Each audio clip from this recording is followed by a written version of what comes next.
Hi, I'm Reverend Olufulake, and this is Proverbs of the Day. I'll be taking my Proverbs from Proverbs chapter 25 and verse 15.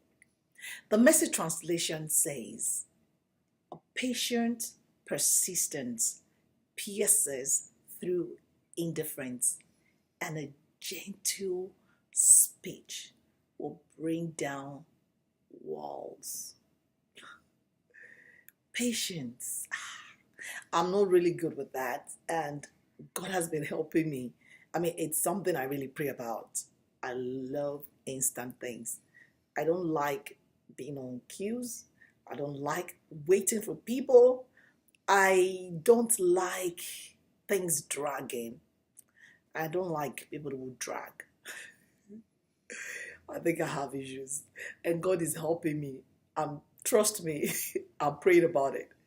Now, the Bible, speaking the book of James 1, it says that the trial of your faith worketh patience.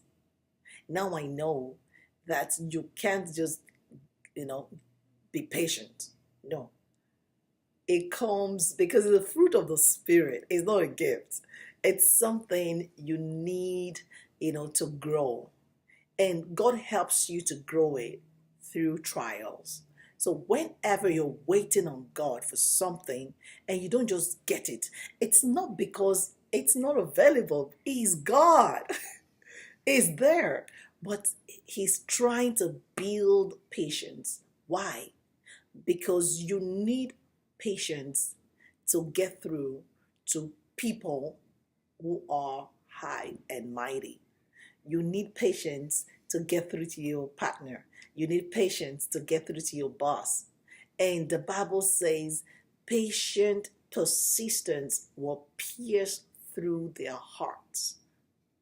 It will pierce through their indifference. And gentle speech, you'll be wondering, what is gentle speech? You can't have a gentle speech if you're not a patient person.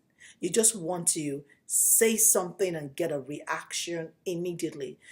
Do you know when we're so upset with people around us and you really want them to know how you feel, and you now use words to hurt them because you need a quick reaction? That's what God doesn't want, and that's why He teaches us how to be patient. Now, you can't afford to say things to people that will not get you the results that is needed. That is not wisdom, that's foolishness. Now, this brings me to the story of Queen Esther. In those days, you couldn't just walk up to the king, even if you're his sweetheart. I don't envy them. Now, you need to be called forth by the king himself. You see the king when the king wants to see you. But at a point in time, the lives of the Jews were in danger. And the only person who could help them at that time, because she was in the palace, was Queen Esther. Unfortunately, Queen Esther had not been called upon by the king. And Queen Esther decided to take a chance. And you know what? God favored her. She went to the king, and the king let her in. Now, if you were in Queen Esther's shoes, what would you have done? You would just go in there and tell the king, see what's happening. You need to protect me. You need to protect my people. No, Esther didn't do that. And when she didn't do that, the first time I read it, I said, what are you doing? You need to tell him what's happening. You know what Queen Esther did? Queen Esther invited the king for a dinner. What are you talking about? People about to die, and you're talking about dinner?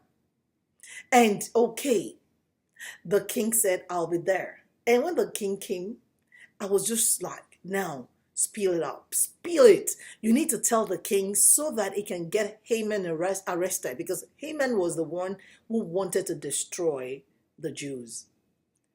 Queen Esther did not go without favor. Queen Esther asked the king to come back for another dinner date. When was she going to say this? God is trying to teach us something. You need patience to get through to people. Maybe if Esther had spilled the first time, the king wouldn't have taken it as seriously because he wouldn't have been that relaxed to actually hear her out.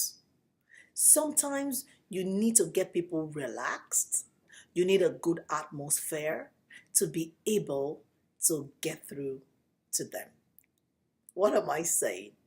You need patience and you need a gentle speech. You know, when you have patience, even talking goes well because you learn to use your words properly. You don't get straight to just hitting it.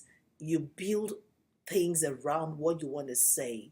You make your words, you make it forcible. Let me use the word because Bible says how forcible are right words. When your words are right, people will receive them. And you can only make it right when you're patient. Patience is a virtue, is a fruit of the Spirit. My prayer for you today is you would desire patience.